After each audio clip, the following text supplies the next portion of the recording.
So this is my formal speech peer review, so let me know what you think. I'm probably going to change the location and maybe my outfit, but that depends on you. Alright, you ready to get started? I'm here to scare you straight! That's actually from Michael Scott from The Office. He does a much better rendition of Prison Mike than I can give you today. But funny enough, that was my father's entire childhood theory on raising me. If you can do it loud enough, fast enough, and curse enough, it will eventually fix itself. That was also his way to fix everything in our house. Imagine the Christmas Story and he goes in the basement. That's most of my childhood right there. But when we had kids, we were super young, so we were never going to do any of the stuff that our parents did. Fast forward 14, almost 15 years later, I can't say the same thing.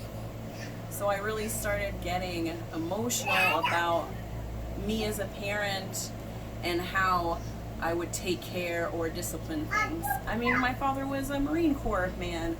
This was just how he was, right? Well, I don't have to be like that. And I mean, if Full House can do it, I can so do it, right? So I just started reading books about why yelling is so bad for your children, how they're going to grow up and resent you, how they don't know that they're loved because you sit there and you yell at them constantly.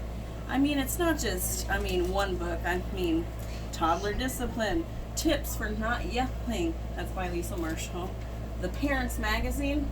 I mean, great recipes once in a while, but literally it's like putting yourself in depression because you are not a perfect parent. I mean, Helpline Journal. Hey, please put your phone down. We don't have phones in the house right now. Thank you. How to Talk So Your Kids Will Listen Without Yelling by Adele Faber. I mean, the list goes on and on. Stop yelling. That's one of my absolute favorites. I mean, it's just like reading beauty magazines, though. The more I read, even though there were positive highlights in the book, it was just a list of everything that I was doing wrong. No one feels good like that. And so when I started to feel worse about the books that I was reading, you okay? It's just what happens. It affects your parenting even more because then I was less involved because I thought that I was not doing enough as a parent, or because maybe I was doing too much and being involved in every aspect. It wasn't the right thing to do. So what do you do when you get sad and depressed? You go to Google and you see what you can do about that, right?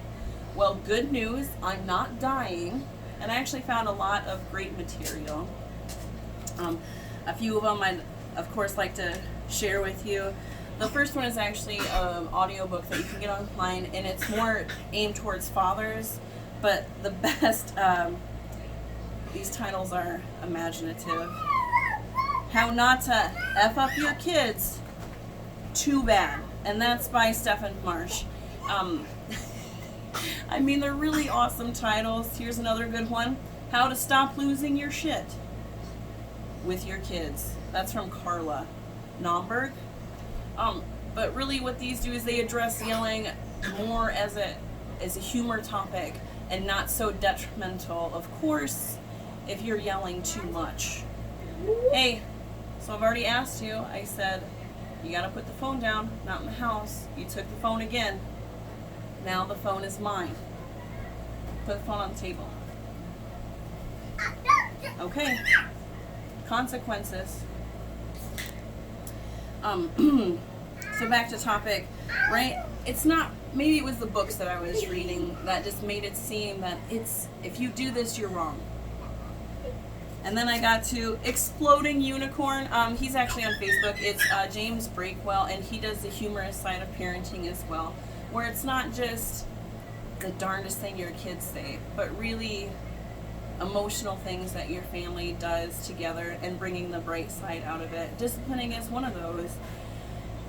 Yelling is just a habit I haven't been able to control.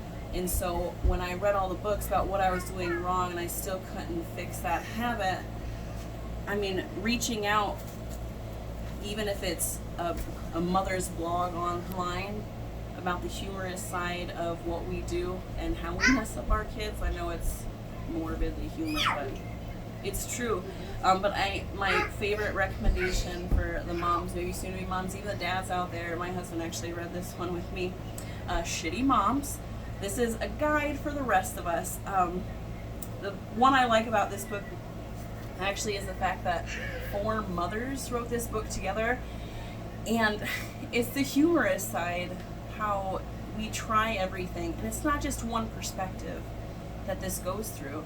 It's 4 different women who are having the same experiences and the same mind frames and the same thoughts together.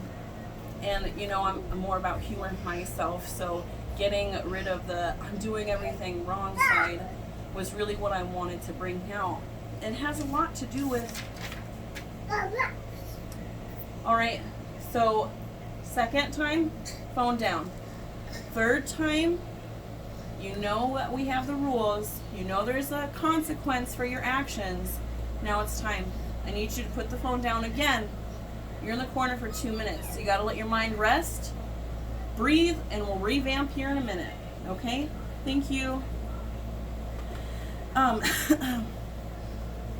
It's hard to not take away from parenting because it's super hard to do, right? So my reassurance is that in 10 years, we're gonna have more studies that are gonna negate these studies, and the same things happened, you know, every 20 years. So one of my favorite pick-me-up songs is called the Sunscreen Song. It's actually by, I think his name is Baz. Oh, I know I got it here somewhere. Baz Luhrmann. Oh, I forgot. I'll insert that in my real video later. Okay, but his favorite quote from that song, it's almost the end of the song that he does it, is what really like helped me with this whole thing. But he says, be careful whose advice you buy, but be patient with those who supply it. Advice is a form of nostalgia. Dispensing it is a way of fishing it from the past, wiping it off, painting over the ugly parts, and recycling it for way more than it's worth.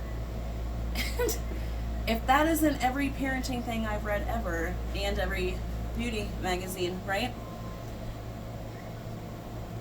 That's the last time I'm gonna tell you. Addison, come here. You stand with me. Right here, please. Thank you. It's your views and opinions are just relative to your experiences, and honestly, the compilation of everything that I've read and I found out, even though I've 14, 15-year-old all the way to a 1-year-old, it's relative to you. So this is what I tell my kids, and it's true for all of us. This is my first time being a parent, and it's not my first time because I have 4 kids. It's all my kids are different. They're all different ages, and they all come at different times in my life. So no matter how many children we do have, each time is different, and it's my first time. Hey, you ever been a kid before? No? I guess we learned this together, and that's actually what Real Family is about. That's it. Let me know what you think. I'll take your feedback and run with it.